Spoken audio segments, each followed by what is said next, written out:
Although I wish I didn't have to, I'm going to talk about what happened in the very early morning of June 14th in Minnesota.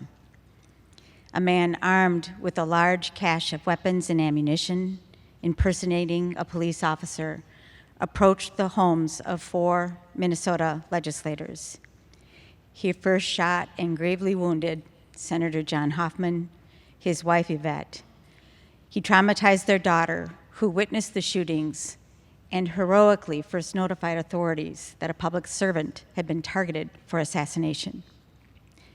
Later, after 2 unsuccessful attempts at the homes of other lawmakers, he arrived at the home of Melissa Hortman and assassinated her, her husband, and their beloved dog, Gilbert. For the next 2 days, we all watched. The nation watched, numb and shocked, as the assassin evaded the largest enforcement manhunt in Minnesota history.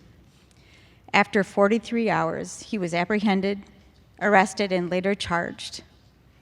He left writings in the fake police vehicle he used, including the names and addresses of many of my Minnesota colleagues, all Democrats, as well as Minnesotans belonging to groups and to organizations that have been publicly demonized for years.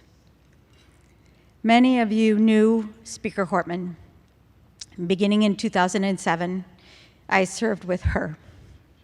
In the last 2 years, we worked closely together as House and Senate caucus leaders. Melissa was infinitely consequential to the future of our state, and she inspired a generation of leaders. She was brilliant, tenacious, funny, and unassuming. She loved cake, her family, her husband Mark, and her children Colin and Sophie.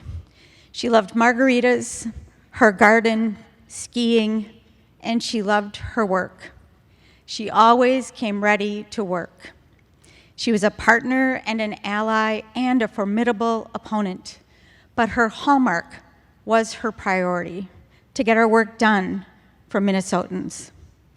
She knew failure wasn't an option and pushed all of us to strike a deal. It's how we make government work for people. I've heard many suggest that in response to the evil that visited us, we should turn down the vitriol in our rhetoric. I think a lot of America would appreciate that. I know Melissa would. But as public leaders, we need to go deeper to understand how persistent, dehumanizing narratives and conspiracy theories in public discourse are serving movements and fueling the radicalization of individuals.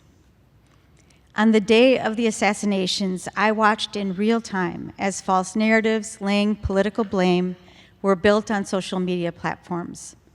It was, and it is, disturbing. It's a problem for our fragile democracy, for public leaders, and for Americans. I relied on the words of William Sloane Kaufman over the last few weeks, and I'll share them with you. The world is too dangerous for anything but truth, and too small for anything but love. We can't lose faith in each other. We can't lose faith in America. As Melissa taught us, failure is not an option. Thank you.